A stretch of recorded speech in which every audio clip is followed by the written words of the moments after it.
Welcome, welcome everybody to the OSS 10-year anniversary tournament. We're getting started here in round 1, the round of 64. I am bringing you this round 1 match here on Powderhorn Mesa.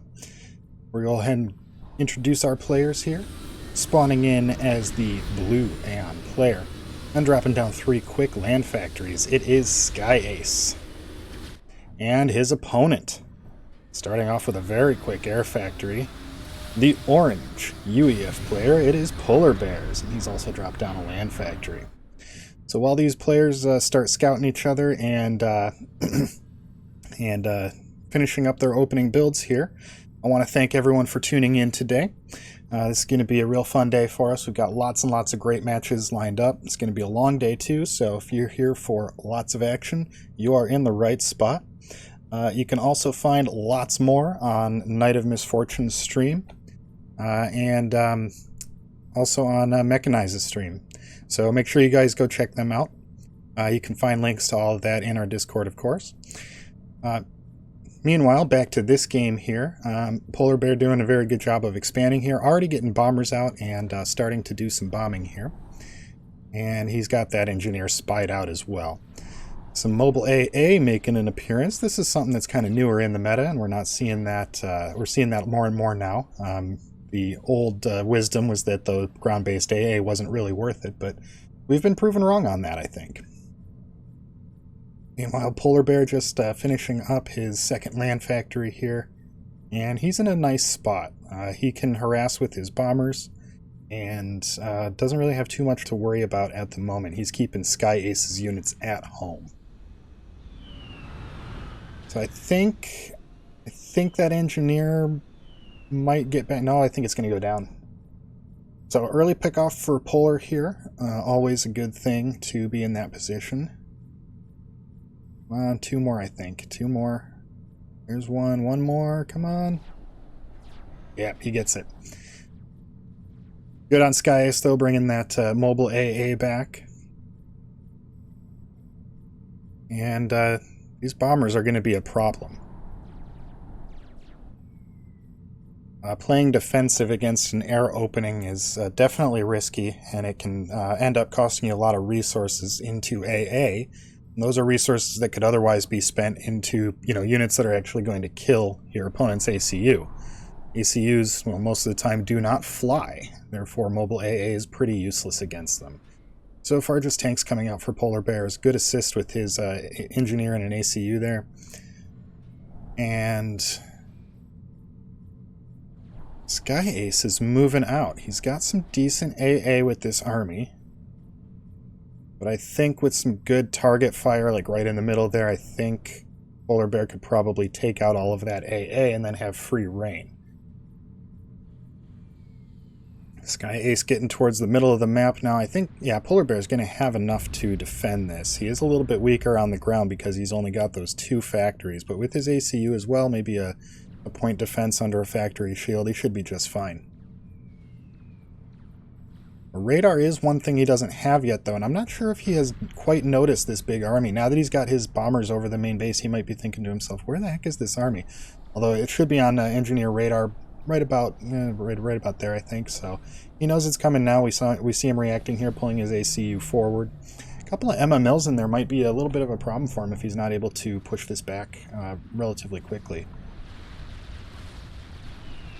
But so far it is SkyAce that has taken the damage here. Not a single tank going down for Polar yet. Doing an excellent job of tanking with his ACU.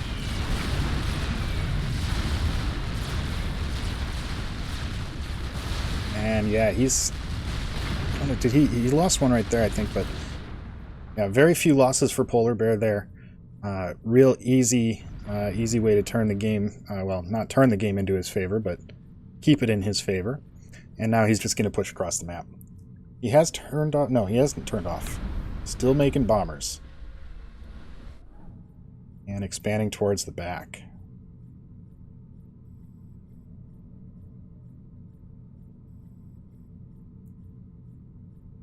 Demolishers coming out now. And yeah, SkyAce just doesn't have a whole lot to defend here. He's still making, or at least he had that MML pop out there. I don't know if that's what he needs right now. He needs ground firing units. And probably point defense under that factory shield. Well, there is no factory shield, but he needs one really badly right now. Very low economy for him. Meanwhile, Polarbearz is just free to expand to the back. The map control afforded by that air really just won him the game real quick here. He is not going to push, though, quite yet. He's going to set up a little bit of a forward base here. Or maybe he will push. I don't see any downside in pushing here.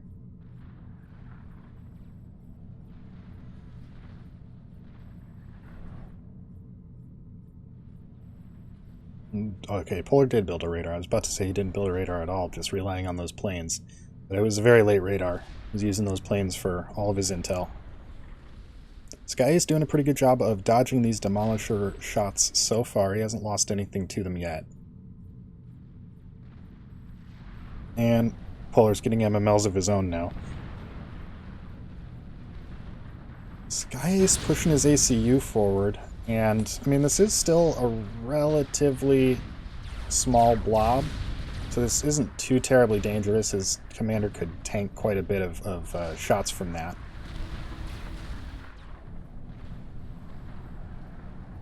But here come the bombers, yeah.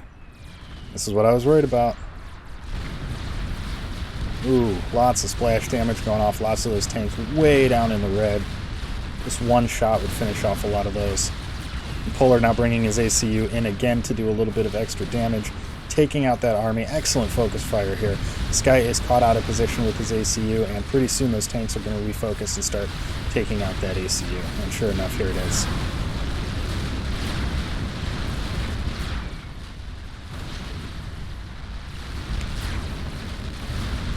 And so that'll be it here for SkyAce in Game 1.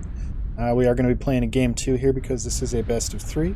So we're going to throw those brackets up for just another minute here and give you guys another peek at those, and we'll be right back with our next game.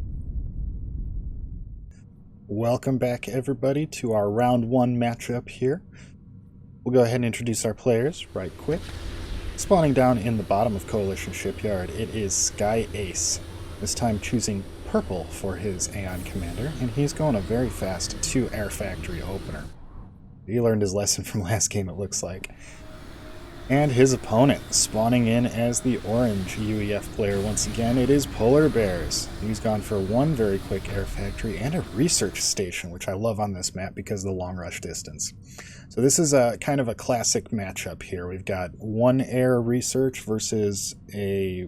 Ooh, now it's a 2 air, 1 land.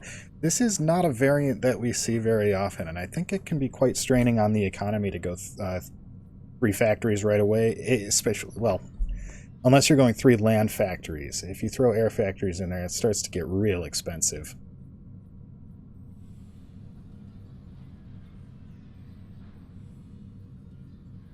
But we'll see what he manages to make of it here. So far, both of those air factories have been busy, but now, yep, the stall is real. No scout. Oh, there is a scout. I'm sorry. Scout on the other side of the map there. Polar did start building bombers already, and I don't think he's had a plane over on this side of the map to see what's going on. And no energy generators coming out from SkyAce just yet. That is a problem. He's going to be running, I mean, he's already low on mass. He's going to be running out of energy very soon as well. He can't even run all these 3 factories at once. Meanwhile, Polar is exploding his economy, and he's going to be very well set up going into the mid-game here.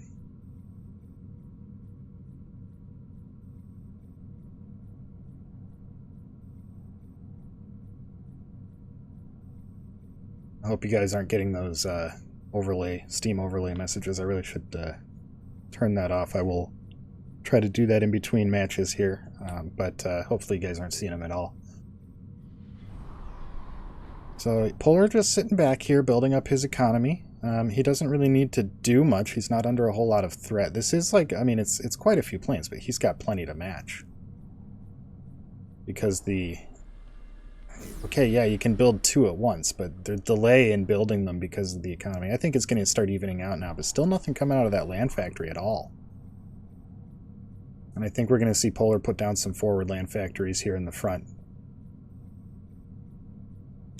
Either that or, I don't know, maybe he doubles down on air as well. I still don't think he's scouted out that this is a 2-air factory build. And as these mass extractors get filled in, it will start outproducing him. Nice bombing run on that engineer, but it is not going to be enough to kill him.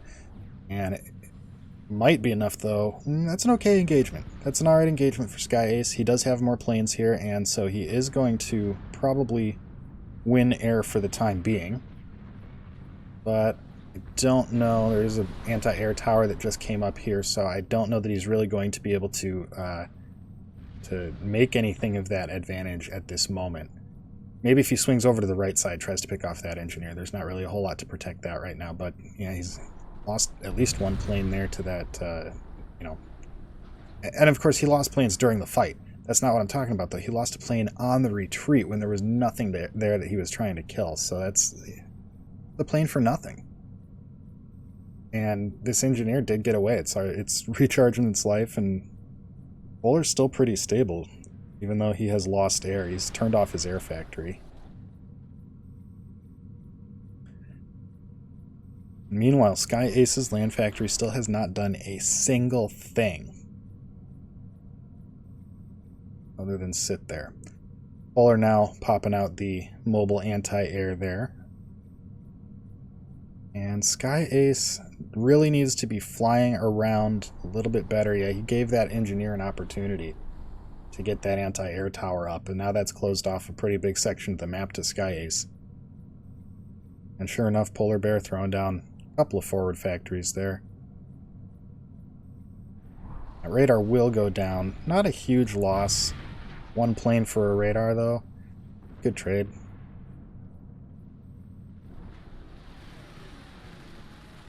I think that's going to be, what, maybe 4 passes? He's going to lose a bunch of planes if he wants to take this factory out right now. I don't think that's a good move.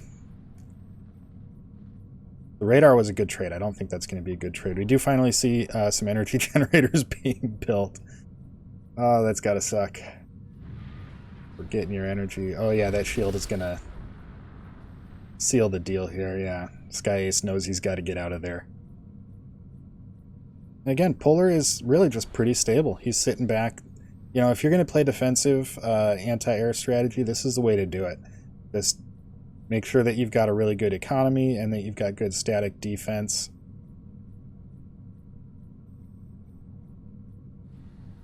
And it's easier on this map. It's way easier on this map than it would be on Powderhorn, just because of the fact that it's a much smaller map. Your mass is much closer together and much easier to cover by just, you know, these 2 air towers covers so much of this base.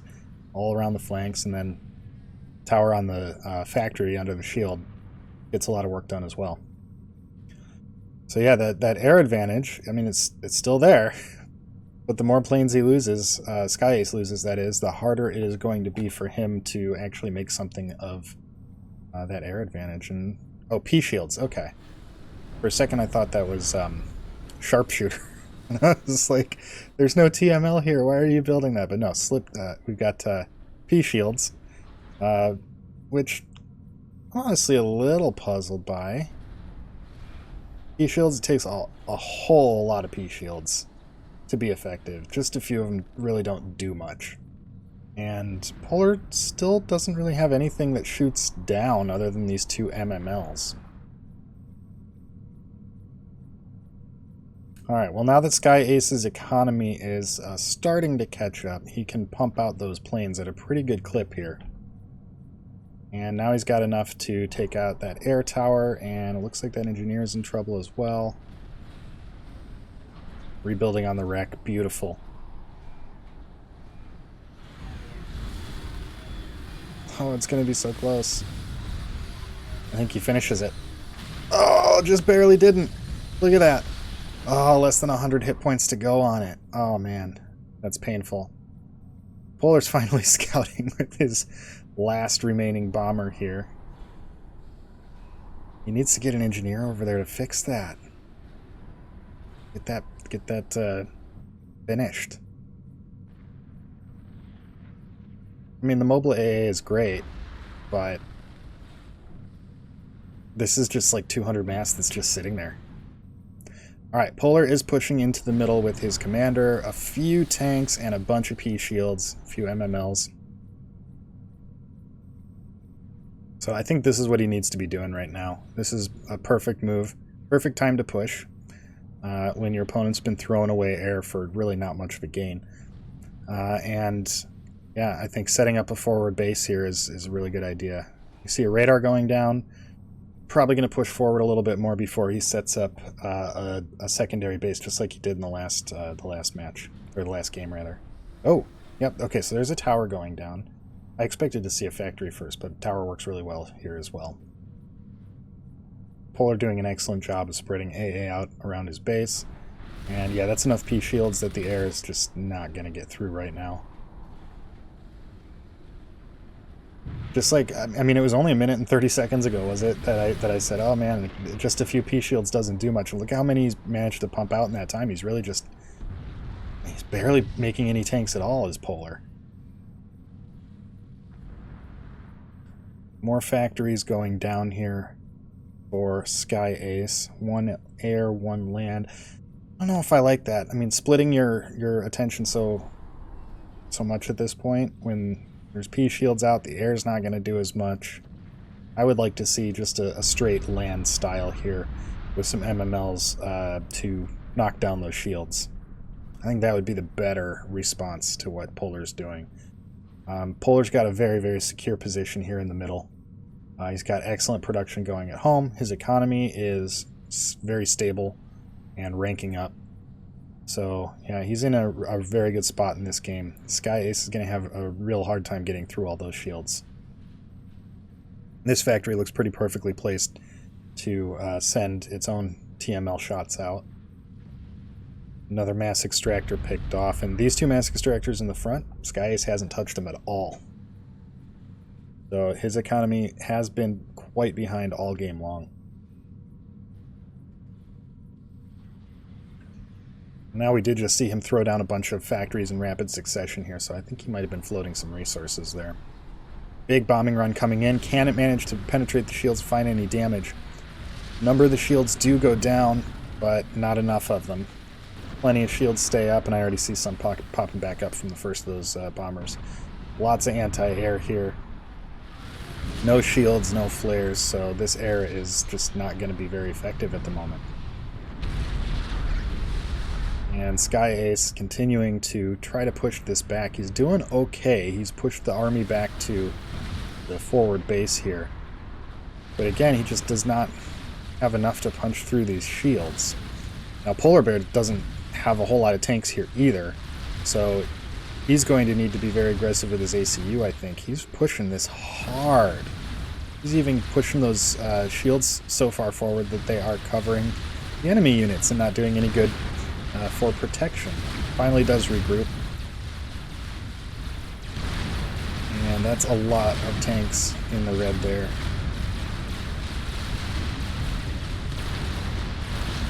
I'm surprised Polarbearz managing to get this much damage done on those tanks without more tanks of his own. He's still pumping out mostly just P-shields here. Pretty good composition. And SkyAce is having a very hard time defending this. He's pretty much out of land units now. He's got a little bit of an air force built back up, but still not enough to break through these shields. Maybe if all of the bombs hit at once along with some tank shells, but it's just not going to happen at this point. There's not enough tanks there to help take down the shields. And the air is just going down and down and down. The UEF Death Ball is just unstoppable when there's this many P-shields. And again, Polarbearz can afford to get very aggressive with his ACU here. In fact, I'm surprised we haven't seen like another factory or something like right here.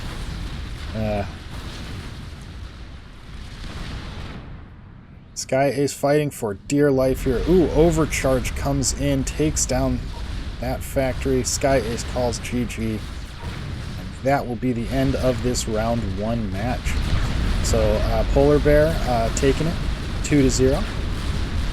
SkyAce will not be out of the tournament yet, though. He's going to drop down into that loser's bracket and have another chance to fight his way into the finals. So congrats to Polarbearz, and we will go ahead, throw those brackets back up for you guys, and hopefully Nite will be updating those for me as well. So don't go anywhere, and as soon as round 2 starts, we'll be back with another exciting match.